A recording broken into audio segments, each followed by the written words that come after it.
Welcome to The Explainer. Today we're diving into one of the absolute most chilling maritime cold cases of the last 120 years. So picture this. You've got a towering lighthouse sitting on a remote, desolate 38-acre rock in the Outer Hebrides, right off the west coast of Scotland. It's December 1900, dead of winter. 3 highly experienced lighthouse keepers are out there keeping the beacon lit for passing ships.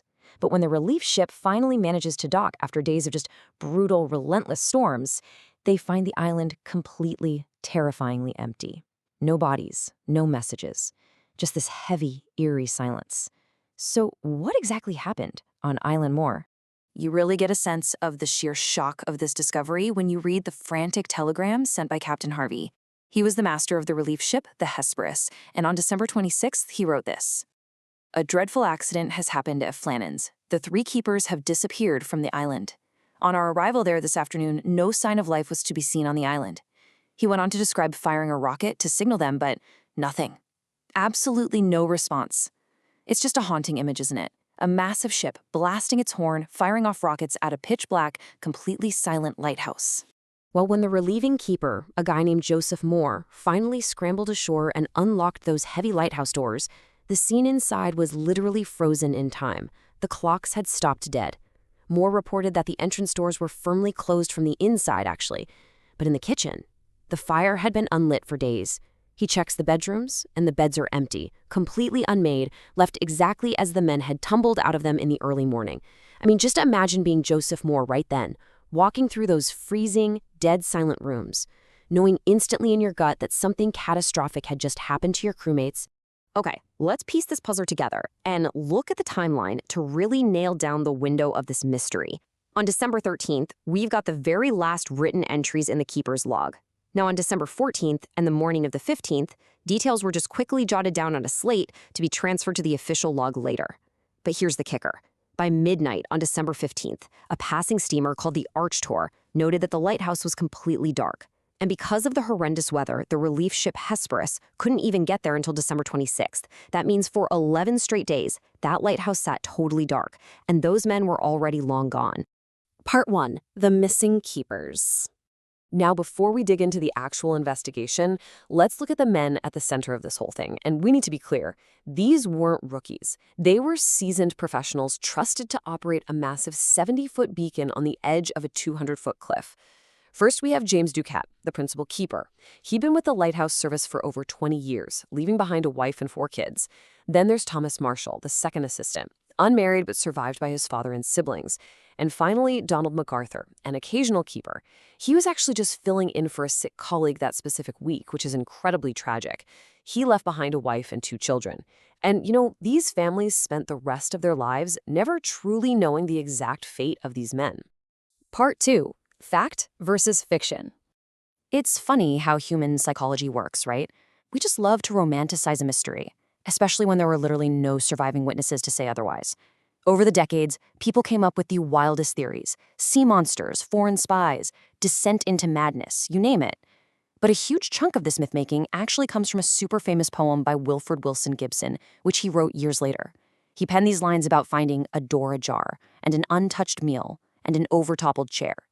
That specific imagery, a meal interrupted halfway through a bite, a chair violently knocked over, it completely captured the public's imagination. It painted this really vivid picture of something unnatural just swooping right into the kitchen to snatch them away. But here's the thing. When you actually look at the official investigation report, it completely debunks that whole poetic myth. Superintendent Robert Muirhead arrived on December 29th to conduct the formal inquiry. And guess what? He didn't find some chaotic, half-eaten meal. His report explicitly states that the pots and pans were fully cleaned and the kitchen was perfectly tidied up. Oh, and the entrance doors securely closed. So no, there wasn't some supernatural struggle inside the kitchen. The reality is, the men had finished their breakfast, cleaned everything up, and purposefully walked out the front door. Part 3. Clues at the landing. So if the danger didn't find them inside, we've got to step outside, into those freezing December gales. Let's play armchair detective for a second and follow Superintendent Muirhead's physical sweep of the island. The first really vital clues he found were the morning chores. Muirhead noted that the lamps were perfectly trimmed, the oil fountains were completely topped off, and that massive heavy glass lens was clean. Now, these are very specific jobs you only do in the morning to prep for the evening light. Because they were totally finished, Muirhead deduced, pretty brilliantly, that the men had to have vanished on the afternoon of Saturday, December 15th, well before they'd ever need to go back up and light the beacon for the night. Next, Muirhead heads over to check the East Landing, which is one of the two main access points on the rock. The result? Completely, 100% untouched. The ropes were coiled exactly as they've been left days prior on December 7th. Everything was in perfect, pristine order. So peeling back the layers of this onion, we can definitively cross the East Landing off our list. The danger definitely wasn't over there. Now, this next detail is absolutely crucial. It's all about the clothing. Back inside the lighthouse, investigators realized that Ducat and Marshall's sea boots and heavy foul-weather oilskins were missing, which obviously means they were wearing them when they went outside. But Donald MacArthur's heavy wearing coat, that was left hanging on its peg inside. Joseph Moore, who knew these guys and their habits inside out, explicitly noted that MacArthur never, ever went out without it unless it was a life-or-death emergency. This tactile clue tells us MacArthur rushed outside in just his shirt sleeves into a freezing winter gale. He was clearly in a frantic, desperate hurry to go help the other two. And that brings us to the West Landing. When investigators finally made their way down there, they found just sheer, incomprehensible violence. And no, not from a man or a monster, but from the ocean itself. The concrete paths were completely smashed to pieces. Heavy iron railings were violently twisted and just ripped straight out of their concrete foundations. There was this heavy wooden mooring box tucked away in a crevice, completely gone, with its heavy ropes strewn everywhere. They even found a life buoy that had been fastened to the railings, and the ropes holding it weren't untied. The canvas was literally torn clean off by the sheer brute force of the water. To really put the terrifying scale of this into perspective, Muirhead found a massive block of stone down there. We're talking upwards of 20 hundredweight. That is over 2,000 pounds of solid rock that had been ripped out of its position and thrown down onto the concrete path. And where exactly did this happen? An astonishing 110 feet above sea level. I mean, just think about that for a second. Imagine a wall of water so high and so incredibly dense that it can shatter iron and toss a 1-ton boulder around like a bathtub toy 110 feet up in the air. Absolutely mind-blowing. Part 4, the final verdict. So, with the spooky myths shattered and the real physical damage documented, investigators looked straight at the historical meteorological data. Weather diary reanalysis charts from that exact day, December 15, 1900, confirm a severe westerly gale was absolutely battering the Hebrides. The data shows these super tight atmospheric gradients and a sudden tropical maritime shift. Basically, it was the exact atmospheric recipe for monstrous, completely unpredictable seas that would have been hammering the west landing of Island Moor that specific afternoon. Taking every single piece of this puzzle into account, Superintendent Muirhead issued his official verdict.